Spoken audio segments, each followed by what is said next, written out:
I just wanted to ask about Chuck Daly. And this is one of the greatest coaches in NBA history, certainly. But I don't know that he's thought of that way. You think of the great ones, and Pat Riley and Red Auerbach and Phil Jackson. I feel like Chuck kind of gets, he doesn't get his due in terms of how good he was. Well, the thing is, when you have a guy like Chuck Daly, he was an older coach. The thing that you think about with Chuck Daly, he was an older coach, got his chance and opportunity to be a head coach in the NBA late, but he was able to put guys and their egos to the side and make everybody be accountable.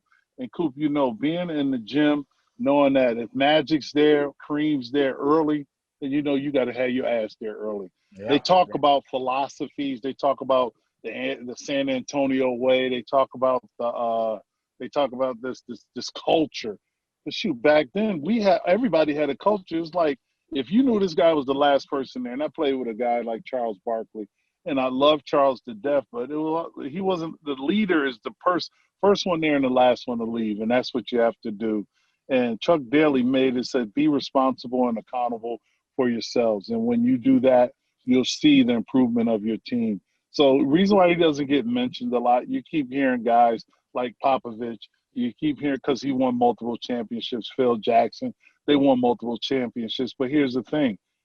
We didn't really have like the best players, that probably we got 3 guys that made it into the Hall of Fame, but we really didn't have the best players. We had the best chemistry out of a lot of the championships. Rick, I disagree a little bit. I was looking at you guys' team, man. And I mean, Isaiah, Dumars, yourself, Lambeer, Spider, Mark Aguirre, Adrian Dantley, Rodman, Sally. Yeah. I mean, Chuck did a great job of handling Dennis Rodman, a young Dennis Rodman coming in. Yeah, that was, that's when when your team makes you accountable. If we saw a worm coming there with some BS, we was like, man, we don't need that BS around. Remember John Sally was always going to Arsenio Hall, and that was his boy and all that. So it's like, look, you want to play basketball, or you want to sit up here and be in entertainment, or you want to be a comedian? Get your ass here to work. Yeah. And that's where, you're able. What was cool about playing with Isaiah is you were able to call him out just as much as he was able to call you out. Mm-hmm. And the competitiveness that we had as players, it started on the practice floor.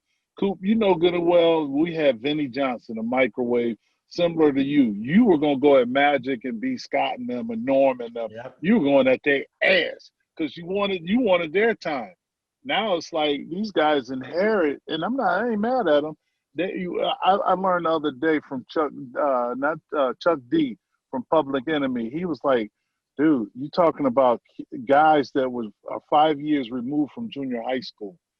And I had to go like, oh, shit. We talking somebody that was 14 years old, still in junior high, and now he's in the NBA, and we wonder about fundamentals. Yeah. We wonder about, the maturity. And gosh, it's only it's exceptions to every rule.